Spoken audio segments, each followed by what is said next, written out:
আকাশবাণী কলকাতা স্থানীয় সংবাদ পড়ছি নমামি বসুরুদ্র। প্রথমে বিশেষ বিশেষ খবর।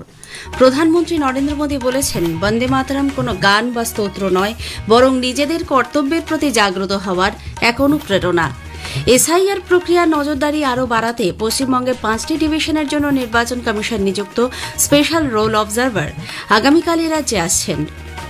বৃদ্ধাশ্রম ও বিশেষভাবে সক্ষম মানুষদের হোমগুলিতে এনিউমারেশন ফর্ম পূরণে বিশেষ উদ্যোগ নিচ্ছে নির্বাচন কমিশন। চিংড়িঘাটা মেট্রো রেলের বকেয়া কাজ দ্রুত সম্পন্ন করতে রাজ্য সরকারকে তৎপর হতে বলেছে কলকাতা হাইকোর্ট। খড়গপুর আইআইটি এবং দুর্গাপুর এনআইটিতে আয়োজিত স্মার্ট ইন্ডিয়া হ্যাকাথন 2025-এর আজ গ্র্যান্ড ফিনালে। আবহাওয়া দপ্তর জানিয়েছে, রাজ্যে আগামী এক সপ্তাহ শীতের আমেজ একই রকম থাকবে। আসছে বিস্তারিত খবরে। প্রধানমন্ত্রী নরেন্দ্র মোদী বলেছেন, বন্দে মাতরম কোনো গান বা স্তোত্র নয়, বরং নিজেদের কর্তব্যের প্রতি জাগ্রত হওয়ার জন্য দেশবাসীর কাছে এক অনুপ্রেরণা। লোকসভায় গতকাল বন্দে মাতরম রচনার সার্ধশতবর্ষ উপলক্ষে এক বিশেষ আলোচনার সূত্রপাত করে প্রধানমন্ত্রী বলেন, ঋষি বঙ্কিমচন্দ্রের কলম থেকে রচিত এই স্তোত্র বাংলার প্রতিটি ঘরে পৌঁছে গিয়েছিল এবং সেখান থেকেই তার সাহস জুগিয়েছে ভারতবর্ষকে। और उन दिनों खास करके बंगाल की गलियों में लगातार वंदे मातरम के लिए प्रभात फेरियां निकलती थी। अंग्रेजों के नाको दम कर दिया था और उस समय गीत गूंजता था बंगाल में, जाए जाबे जीवनो चोले जोगो तो माजे तोमार काजे वंदे मातरम बोले। ये गीत उन बच्चों की हिम्मत ने देश को हिम्मत दी थी। बंगाल की गलियों से निकली आवाज देश की आवाज बन गई। এসআইআর প্রক্রিয়ায় নজরদারি আরও বাড়াতে পশ্চিমবঙ্গে 5টি ডিভিশনের জন্য নির্বাচন কমিশন নিযুক্ত স্পেশাল রোল অবজারভার আগামীকাল রাজ্যে আসছেন। রাজ্যের মুখ্য নির্বাচনী আধিকারিক মনোজ কুমার আগরওয়ালের পৌরোহিত্যে কলকাতার Bengal Chamber of Commerce and Industry বিসিসিআইতে আয়োজিত রাজ্যের এসআইআর সংক্রান্ত এক পর্যালোচনা বৈঠকে ওই 5 নবনিযুক্ত স্পেশাল অবজারভাররা যোগ দেবেন। রাজ্যের মুখ্য নির্বাচনী আধিকারিক ছাড়াও আগামীকালের ওই বৈঠকে এ রাজ্যের জন্য নিযুক্ত স্পেশাল রোল অবজারভার সুব্রত গুপ্ত, রাজ্যের অতিরিক্ত মুখ্য নির্বাচনী আধিকারিক দিব্যেন্দু দাস, অরিন্দম নিয়োগী এবং দপ্তরের শীর্ষ আধিকারিকরা উপস্থিত থাকবেন। উল্লেখ্য, কেন্দ্রীয় সরকারের বিভিন্ন বিভাগের যুগ্ম সচিব পদমর্যাদায় কর্মরত ওই 5 আইএএস আধিকারিককে নির্বাচন কমিশন এই পদে নিয়োগ করেছে। মেদিনীপুর, প্রেসিডেন্সি, মালদা, জলপাইগুড়ি ও বর্ধমান এই 5টি ডিভিশনের নতুন স্পেশাল রোল অবজারভারদের দায়িত্ব ভাগ করে দেওয়া হয়েছে। মেদিনীপুর ডিভিশনের দায়িত্বে থাকছেন স্বরাষ্ট্র মন্ত্রকের যুগ্ম সচিব নীরজ কুমার বনসোড়, প্রেসিডেন্সি ডিভিশনে প্রতিরক্ষা মন্ত্রকের যুগ্ম সচিব কুমার রবিকান্ত সিং, মালদা ডিভিশনে অর্থ মন্ত্রকের যুগ্ম সচিব অলোক তিওয়ারি, জলপাইগুড়ি ডিভিশনে গ্রামোন্নয়ন মন্ত্রকের যুগ্ম সচিব পঙ্কজ যাদব এবং বর্ধমান ডিভিশনে তথ্য সম্প্রচার মন্ত্রকের যুগ্ম সচিব কৃষ্ণ কুমার নিরালাকে দায়িত্ব দেওয়া হয়েছে। সংবিধানের 324-এর 6 ধারা অনুযায়ী এই পর্যবেক্ষকরা পুরো প্রক্রিয়া চলাকালীন নির্বাচন কমিশনের প্রত্যক্ষ নিয়ন্ত্রণে কাজ করবেন, তবে তাদের ক্ষমতার সীমাও স্পষ্ট করে দেওয়া হয়েছে।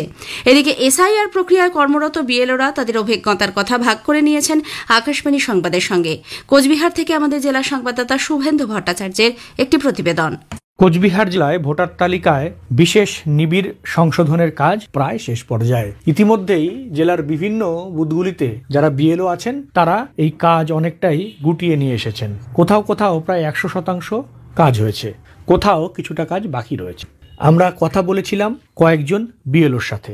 আমার নাম উৎপল সাহা। প্রথমবার বিএলও হয়েই এই এসআইআর এর মতো একটা গুরুত্বপূর্ণ দায়িত্ব প্রথমে তো আমি একটু ভয়ই ছিলাম, কিন্তু তারপরে আস্তে আস্তে আমাদের উত্তরের যে এইআরও ছিল বনশ্রী ম্যাডাম, তিনি আমাদের খুব হেল্প করেছেন এবং কিভাবে জিনিসটা সুষ্ঠু পরিচালনা করতে হবে তার অনেকটা গাইডেন্স আমাদের করেছে। এখনো পর্যন্ত আমার প্রায় 99% কাজই হয়ে গেছে, আর কয়েকটা কাজ বাকি আছে। আমার নাম জয়ন্ত রায়, আমি ডাঙ্কোবা 4র্থ পর্যায় প্রাথমিক বিদ্যালয়ের একজন শিক্ষক। আমি 2-এর 237 নম্বর বুথের বিএলও হিসেবে নিযুক্ত আছি। বিএলও অ্যাপের মাধ্যমে আমার আপলোডিংয়ের কাজটাই আমাকে অফিস থেকে বলেছে, আর আমি ডাটা এন্ট্রির কাজটা আমি করছি। আমার হয়েই গেছে প্রায় সমস্তটাই, 11 তারিখের পর সাবমিশন করতে হবে, সেভাবে জমা হবে। কাজ মোটামুটি উঠে গেছে। ভোটার তালিকায় বিশেষ সংশোধনের ফলে একজনও ভুয়ো ভোটারের নাম থাকবে না বলে বিজেপি জানিয়েছে। বিরোধী দলনেতা শুভেন্দু অধিকারী গতকাল এক সাংবাদিক বৈঠকে বলেন, অবৈধ ভোটারদের নাম খুঁজে খুঁজে বের করা হবে। যেসব বিএলও ভুয়ো তালিকায় অন্তর্ভুক্ত করতে সাহায্য করছেন, নির্বাচন কমিশনের সদিচ্ছা থাকলে তারাও শাস্তির মুখে পড়বেন।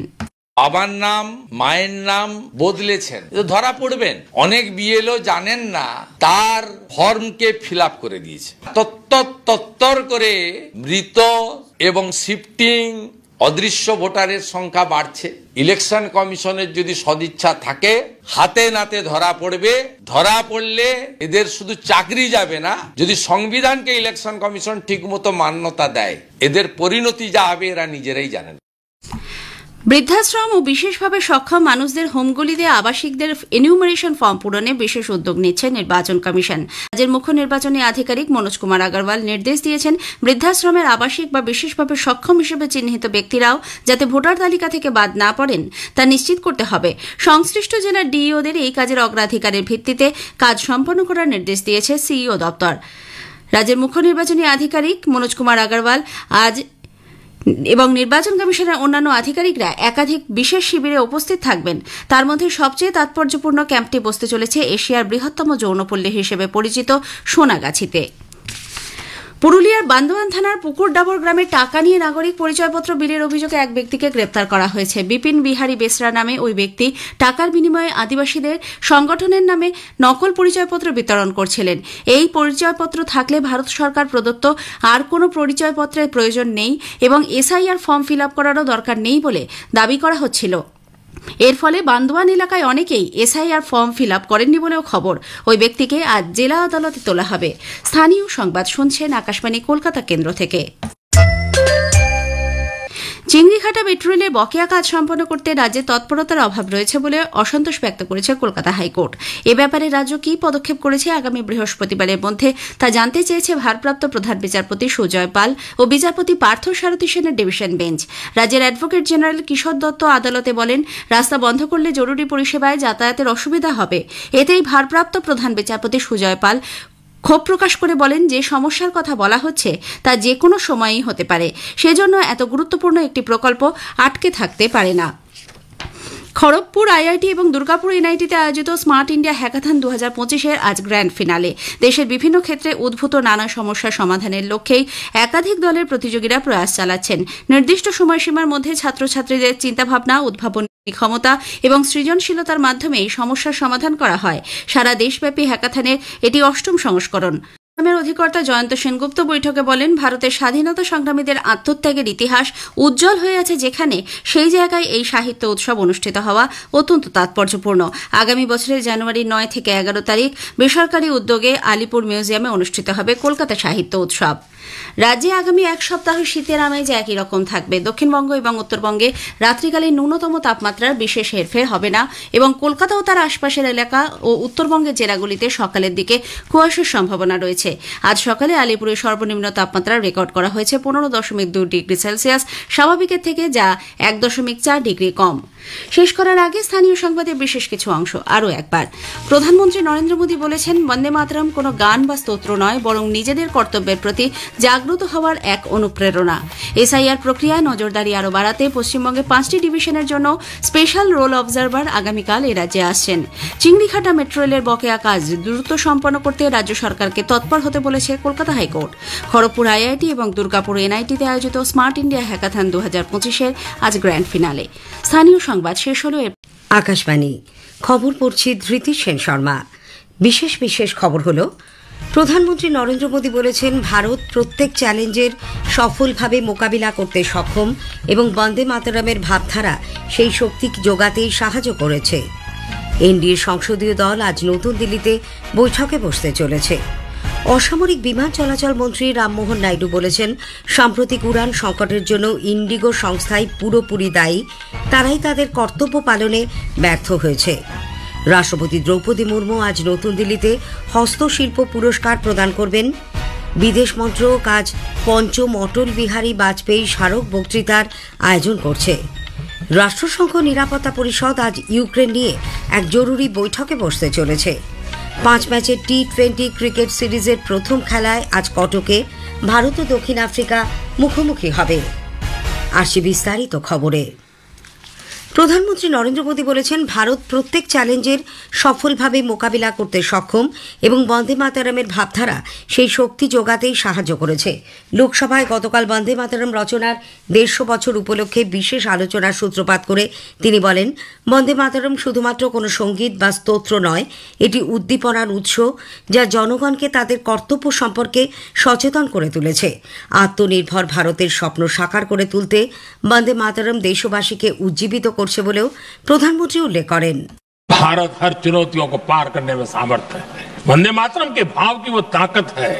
वंदे मातरम ये सिर्फ गीत या भाव गीत नहीं, ये हमारे लिए प्रेरणा है। राष्ट्र के प्रति कर्तव्यों के लिए हमें झकझोरने वाला काम है और इसलिए हमें निरंतर इसको करते रहना होगा। हम आत्मनिर्भर भारत का सपना लेकर के चल रहे हैं, इसको पूरा कर रहा है। শ্রী মোদী আরও বলেন, বন্দে মাতরমের 150 বছর পূর্তি গৌরবের এই অধ্যায়কে পুনরুজ্জীবিত করার এক গুরুত্বপূর্ণ সুযোগ এনে দিয়েছে। বন্দে মাতরম শতবর্ষ পূর্তির সময় দেশে জরুরি অবস্থা চলছিল। 100তম বার্ষিকীতে যখন জাতীয় স্তোত্র উৎসাহ উদ্দীপনার মধ্যে দিয়ে উদযাপনের কথা ছিল, সেই সময় ভারতের সংবিধানের কণ্ঠ রুদ্ধ করে দেওয়া হয়। 1947 সালে ভারতের স্বাধীনতা লাভের সময় জাতীয় স্তোত্র বন্দে মাতরমের গুরুত্বপূর্ণ অবদানের কথাও উল্লেখ করেন তিনি। আলোচনায় অংশ নিয়ে প্রতিরক্ষামন্ত্রী রাজনাথ সিং বলেন, বন্দে মাতরম দেশের বর্তমান, অতীত ও ভবিষ্যতের অংশ। জাতীয় এই স্তোত্র ব্রিটিশ শাসকদের বিরুদ্ধে স্বাধীনতা সংগ্রামীদের উদ্বুদ্ধ করেছিল। वंदे मातरम हमारा गौरव है, हमारी पहचान है और हमारे संविधान की सबसे ऊंची पुकार है। वंदे मातरम मातृभूमि के प्रति वात्सल्य का अनहद नाद है। वंदे मातरम स्वतंत्रता संग्राम के उन अज्ञात और अवर्णित सैनिकों की याद है जिन्होंने अपनी मातृभूमि के लिए अपना सर्वस्व न्यौछावर कर दिया। वंदे मातरम हर उस सैनिक को हौसला देता है जो आज भी अपनी मातृभूमि के लिए हर दुश्मन का सामना कर रहा है। কংগ্রেসের প্রিয়াঙ্কা গান্ধী বাদ্রা বলেন, বন্দে মাতরম দেশের আত্মা এবং প্রতিটি ভারতবাসী এর জন্য গর্ব অনুভব করেন।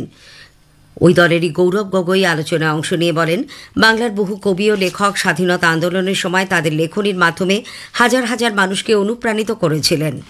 সমাজবাদী পার্টির নেতা অখিলেশ যাদব বলেন, বন্দে মাতরম দেশবাসীকে ঐক্যবদ্ধ করেছিল। তৃণমূল কংগ্রেসের কাকলি ঘোষ দস্তিদার বলেন, বন্দে মাতরম প্রতিটি ভারতবাসীর হৃদয়ে সৃজনশীলতার সংকল্প ও সচেতনতার বীজ রোপণ করেছে। বন্দে মাতরম নিয়ে লোকসভায় প্রধানমন্ত্রী নরেন্দ্র মোদীর ভাষণকে এক ঐতিহাসিক নথি হিসেবে অভিহিত করেছেন বিজেপি সাংসদ অনুরাগ ঠাকুর। তিনি বলেছেন, প্রধানমন্ত্রীর এই ভাষণ ভবিষ্যৎ প্রজন্মকে অনুপ্রাণিত করবে। এদিকে বন্দে মাতরম নিয়ে প্রধানমন্ত্রীর ভাষণের সময় বিরোধী দলনেতা রাহুল গান্ধী লোকসভায় উপস্থিত না থাকায় বিজেপি তার সমালোচনা করে। লোকসভার অধ্যক্ষ ওম বিড়লা বলেছেন, বন্দে মাতরম জাতীয় স্তোত্র ঔপনিবেশিক শাসনের মতো দুরূহ সময়ে ভারতকে বিভিন্ন চ্যালেঞ্জের মোকাবিলা করতে আশার আলো দেখায়। জেডিইউ, পিডিপি, শিবসেনা, ডিএমকে সহ মোট 66 জন আলোচনায় অংশ নেন। রাজ্যসভায় আজ জাতীয় স্তোত্র বন্দে মাতরমের 150 বছর পূর্তি উপলক্ষে বিশেষ আলোচনা হওয়ার কথা। লোকসভায় আজ নির্বাচনী সংস্কার নিয়ে আলোচনা হবে।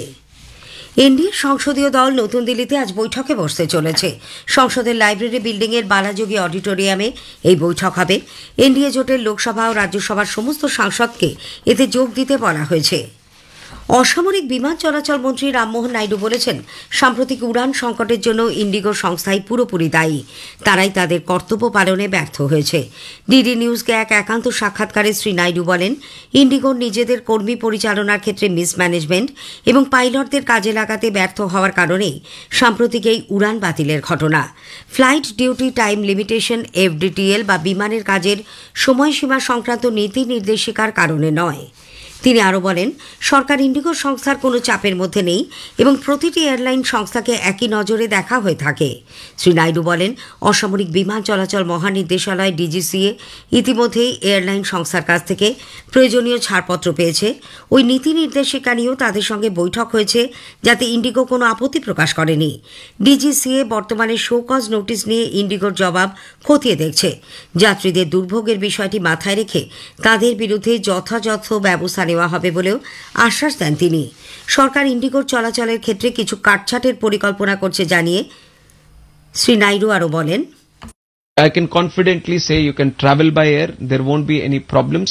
We will be thoroughly monitoring from our side. DGCA will also be very actively monitoring on the ground also. Not only to have proper operations, we want to have safe operations. Safety is of the utmost priority.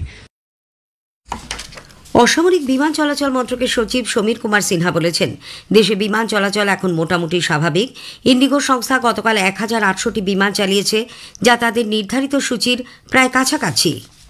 নতুন দিল্লিতে গতকাল তিনি সাংবাদিকদের বলেন, আকাশা, air India এবং spice জেটের মতো উড়ান সংস্থাগুলিও তাদের নির্ধারিত সূচি অনুযায়ী বিমান চালিয়েছে। Things are almost back to normal. Airlines been performing. In fact, the operations have been very, very smooth. Indigo has flown more than 1800 flights, which is almost normal. And all the other airlines like Akasa, Air India Express, Air India, SpiceJet, they have flown their full capacity. So things are getting back to normal, as I see. এই খবর আপনারা শুনছেন আকাশবাণী থেকে। রাষ্ট্রপতি দ্রৌপদী মুর্মু আজ নতুন দিল্লিতে 2023 ও 24 সালের জন্য হস্তশিল্প পুরস্কার প্রদান করবেন।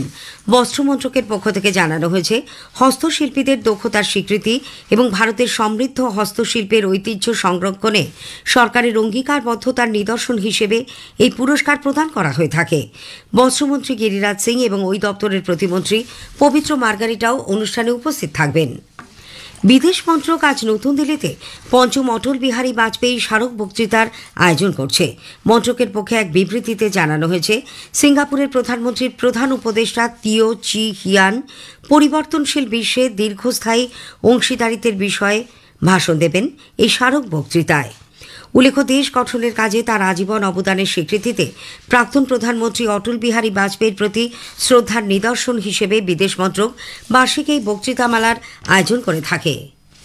রাষ্ট্রসংঘ নিরাপত্তা পরিষদ আজ ইউক্রেন নিয়ে এক জরুরি বৈঠকে বসতে চলেছে। রাষ্ট্রসংঘের স্লোভেনিয়ার স্থায়ী মিশনের প্রেস দপ্তরের পক্ষ থেকে একথা জানানো হয়েছে।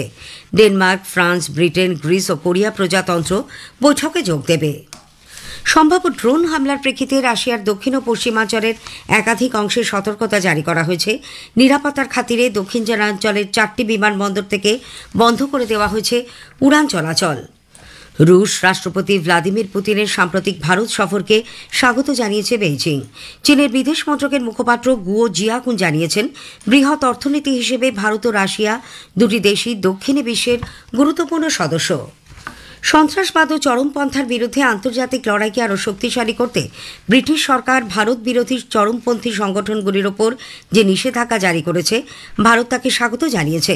নতুন দিল্লিতে গতকাল বিদেশ মন্ত্রকের মুখপাত্র রণধীর জয়সওয়াল বলেন, এই ধরনের ব্যক্তি বা সংগঠনগুলি শুধুমাত্র ভারত বা ব্রিটেনের নয়, সারা বিশ্বের কাছে বিপদের নামান্তর। চীন ভ্রমণকারী ভারতীয় নাগরিকদের বিষয়ে শ্রী জয়সওয়াল সে দেশের তরফ থেকে জারি করা আন্তর্জাতিক বিমান চলাচল নীতি নির্দেশিকাকে मान्य करार आवेदन জানান। चीनी सरकार अधिकारी इस बात का आश्वासन प्रदान करें कि चीनी हवाई अड्डों से गुजरने वाली भारतीय नागरिक को किसी प्रकार का निशाना नहीं बनाया जाएगा, न ही मनमाने ढंग से उन्हें रोका जाएगा या परेशान किया जाएगा। 5 ম্যাচের টি-20 ক্রিকেট সিরিজের প্রথম খেলায় আজ ভারত ও দক্ষিণ আফ্রিকা মুখোমুখি হবে। ওড়িশার কটকের বারাবাতী স্টেডিয়ামে সন্ধ্যে 7টায় খেলা শুরু। শেষ করার আগে খবরের বিশেষ কিছু অংশ আরও একবার। প্রধানমন্ত্রী নরেন্দ্র মোদী বলেছেন, ভারত প্রত্যেক চ্যালেঞ্জের সফলভাবে মোকাবিলা করতে সক্ষম এবং বন্দে মাতরমের ভাবধারা সেই শক্তি যোগাতেই সাহায্য করেছে। এনডিএর সংসদীয় দল আজ নতুন দিল্লিতে বৈঠকে বসতে চলেছে। খবর আপাতত এ পর্যন্তই।